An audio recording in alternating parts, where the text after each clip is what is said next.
Okay, and so today we are going to look at solving quadratic inequalities. So we're used to solving linear inequalities at this stage. We've solved quadratic equations in the past.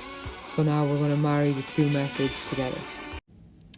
Okay, so before we solve and look at quadratic inequalities, we're just going to do a quick refresher on a linear inequality here. So we have x is an element of or, and we are told that x plus 5 is greater than 6.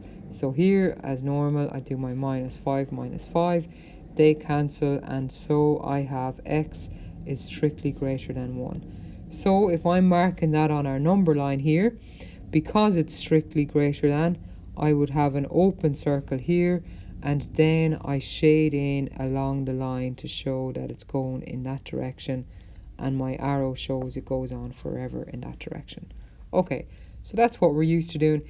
If, however, I was told in the question that it was greater than or equal to, I would have shaded that in. Okay, so we're familiar with both of those now from our linear inequalities. And so now we're going to look at the effect that a strictly greater than or a greater than or equal to, or vice versa, a strictly less than or less than equal to, will have on our graph. And we see that it is much the same. So when we're graphing this in relation to quadratic equations, when we see a strictly greater than sign here, it means above the x-axis.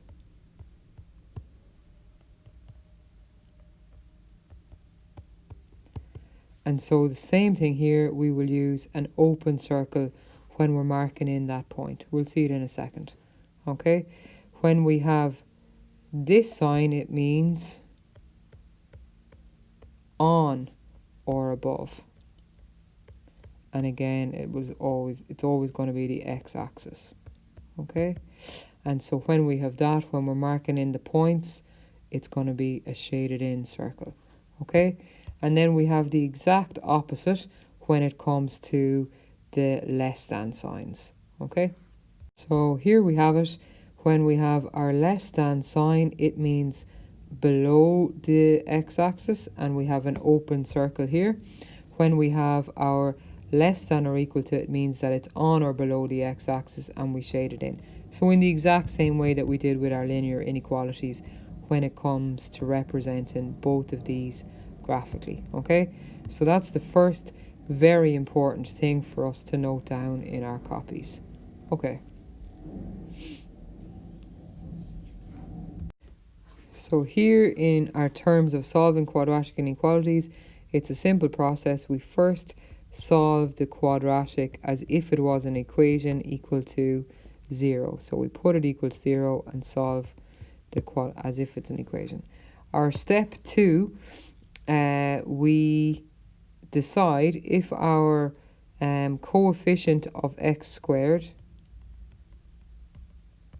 we know from before, it determines if we know the coefficient of x squared will determine the shape of the graph. So if our coefficient of x squared is positive, then we have a shape that is like this.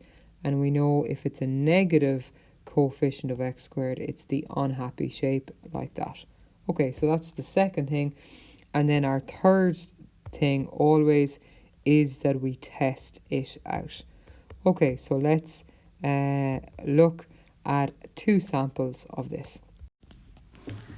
Okay, so here we go. First things first, we want to put that equation or that inequality as an equation. So we're going to rewrite it as x squared plus x minus 12 equal to 0.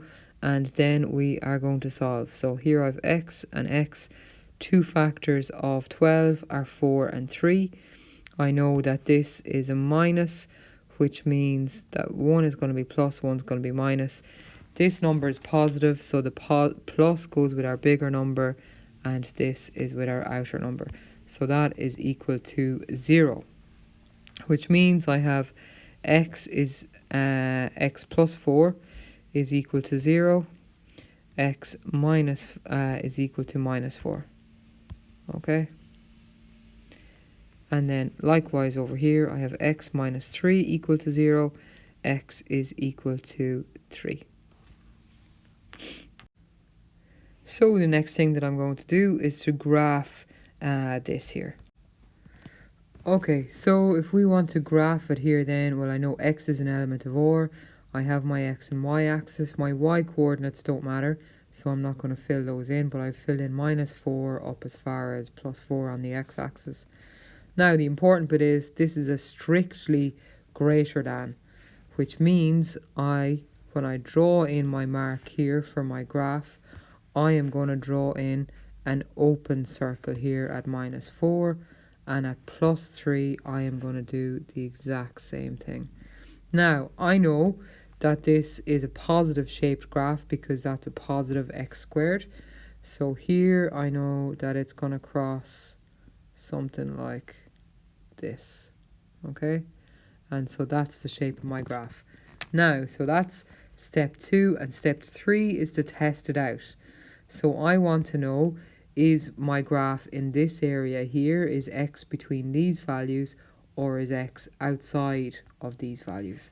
So when I test it out, simply I take a number between here and here, between -4 and 3. So I could pick, say for example, x equal to 2. And if I substitute that into the equation, I have 2 squared plus 2 minus 12 is greater than 0. So when I do that, well, 2 squared plus 2 is 2 squared is 4 plus 2 is 6. 6 minus 12 is -6 is greater than 0. And that's false. Okay? Which means I know that the number doesn't lie, that x doesn't lie in between here. So I know then that x must be, well, when it comes to -4, it has to be less than -4, and x has to be greater than 3. And I can write it just like that.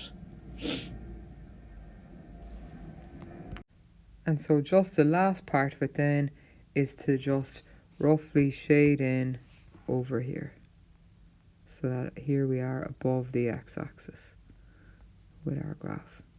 Okay, and that's it.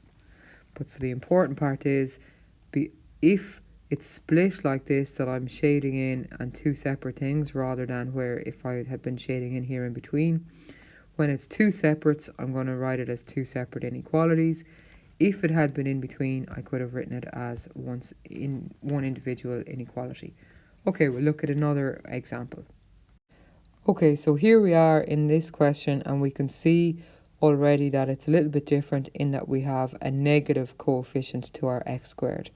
So the first thing, now this isn't all that clear, but it says -5x squared minus 13x minus 3 is greater than or equal to 3. So I want to get rid of this -5x squared, because when I put it equal to 0 as an equation, or put in an equal sign rather than the inequality, I want to be able to solve it, and it's easier for me to use the brackets with a positive 5x squared. So I'm going to multiply across by -1, and what do we need to remember there? That reverses our inequality. Okay, so here multiplying across by -1 is going to give us 5x squared plus 13x plus 3 is less than or equal to -3. Now I can change that into an equation and solve. Okay, and so very quickly to solve that, well, that -3 becomes +3, +3 to get rid of it on this side. So now I have 5x squared plus 13x plus 6 is equal to 0. And again, my brackets here, so I have 5x and x. And here I'm just going to remember that my inside terms go together and my outside terms. So my factors of 6 that I'm going to use